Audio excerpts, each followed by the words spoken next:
வணக்கம் ஆக்கு. இன்றைக்கு தேநீரும் தேடலும் இடைவெளிக்கு உங்களை வரவேற்கிறேன். இன்றைக்கு நாம் தமிழர் கட்சியின் தலைமை ஒருங்கிணைப்பாளர் திருமிகு சீமான் அவர்கள் வெளியிட்டுள்ள ஒரு அறிக்கை தொடர்பாக செய்தியாளர்கள் கேட்ட கேள்விக்கு தமிழக கைத்தறித்துறை அமைச்சர் திருமிகு விஜய் பாலாஜி சீமான்னா யாரு என்று பதில் கேள்வி கேட்டுள்ளார். எந்த பிரச்சனையில் சீமான் கூறிய கருத்துக்காக அமைச்சர் இவ்வாறு எதிர்வினை ஆற்றியுள்ளார் என்று கூற முடியுமா? ஒரு முக்கியமான பிரச்சனை தான் சீமான் அவர்கள் தன்னுடைய அறிக்கையில் சுட்டி காட்டியிருக்கிறாரு. சீமானுடைய பல்வேறு கருத்துக்களில் எனக்கு மாறுபட்ட நிலைப்பாடு உண்டு என்றாலும் இந்த குறிப்பிட்ட பிரச்சனையில் அவர் சரியான ஒரு கேள்வியைத்தான் கேட்டிருக்கிறார். என்னவென்றால், இப்போ அண்மையில் வந்திருக்கிற செய்தி நீங்களும் கண்டிப்பாக பார்த்துருப்பீங்க. ஈரோடு மாவட்டம் பகுதியில் அந்த ஒத்தியத்தூரா ஒதியத்தூர் அந்த கிராமத்தில்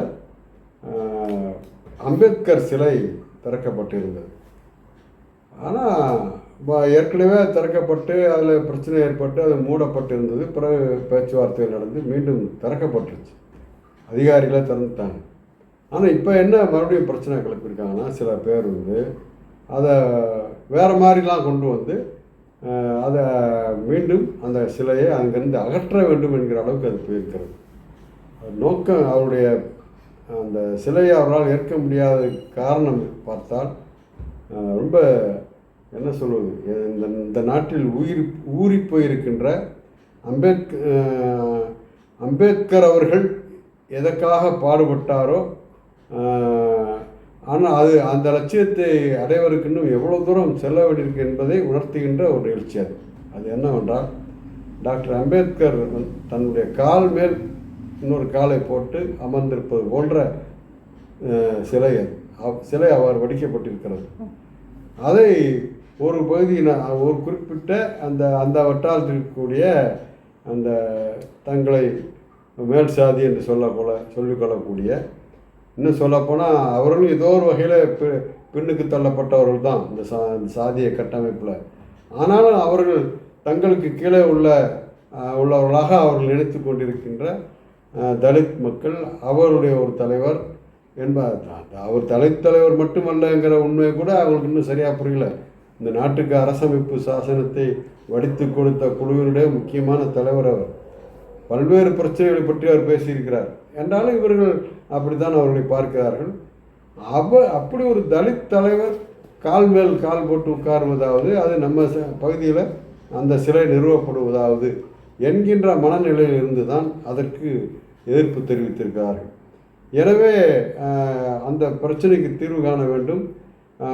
இப்படிப்பட்ட சாதிய சக்தியில் அம்பேத்கரை சரியாக புரிந்து கொள்ளவில்லை என்பது வருத்தம் அளிக்கிறது என்றெல்லாம் சரியாகவே குறிப்பிட்டிருக்கார். நீண்ட அறிக்கை அது. இறுதியாக மீண்டும் அந்த சிலை அங்கே நிறுவப்பட வேண்டும், அதற்குரிய நடவடிக்கைகளை அரசு மேற்கொள்ள வேண்டும் என்பதாக தன்னுடைய அறிக்கையில் வலியுறுத்தியிருக்கிறார். இதை குறித்து தான் செய்தியாளர்கள் இந்த கேள்வியை கேட்டிருக்கிறார்கள். இதற்கு அமைச்சர் சொன்ன பதில் கேள்வி ஏற்கத்தக்கது தானா ஆக்கு?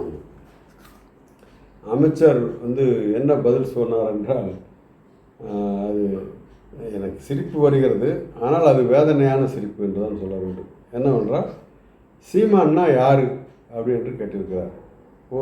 ஒரு விதமான நக்கல் துணி அதில் இருக்கிறதல்லவா, அதோடு விட்டுருந்தா கூட பரவாயில்ல. ஒரு எம்எல்ஏ கேட்டிருந்தாருன்னா, ஒரு எம்பி கேட்டிருந்தாருன்னா பதில் சொல்லலாம். அவர் என்ன எம்எல்ஏவா எம்பியா அப்படின்னு. இது ஒரு அமைச்சருக்கு அழகா என்று நான் கேட்க விரும்புகிறேன். ஏன்னா சீமான் யார் என்பது எல்லாருக்கும் தெரியும். அவரோட முரண்படுகிறவர்களுக்கு அவரோட முக்கியத்துவம் தெரியும். இப்போ நானே சொன்னேன், அவருடைய பல்வேறு கருத்துக்கள் எனக்கு நிறைய மாறுபட்ட நிலைப்பாடு உண்டு. ஆனால் அவரை நான் மதிக்கிறேன், ஆனால் அவரை நான் குறைச்சி மதிப்பிடலை இப்படியான்னு சொல்லலாம்.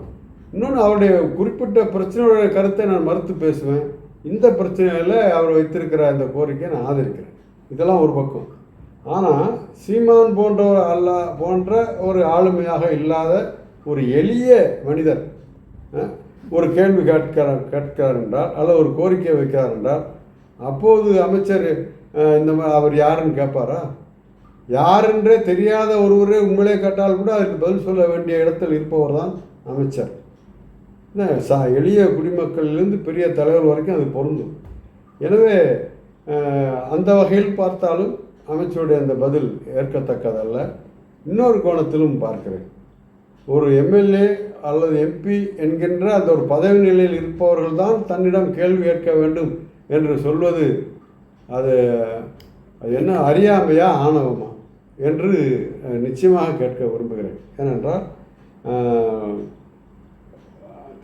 நான் மறுபடியும் அதே தான் முதல்ல சொன்னேன். ஒரு சாலையில் சந்திக்கின்ற தெருவில் பார்க்கின்ற ஒரு எளிய குடிமக்கள் ஒருவர் கேள்வி கேட்டால் கூட அவருக்கு பதில் சொல்ல அமைச்சர் கடமைப்பட்டிருக்கிறார்.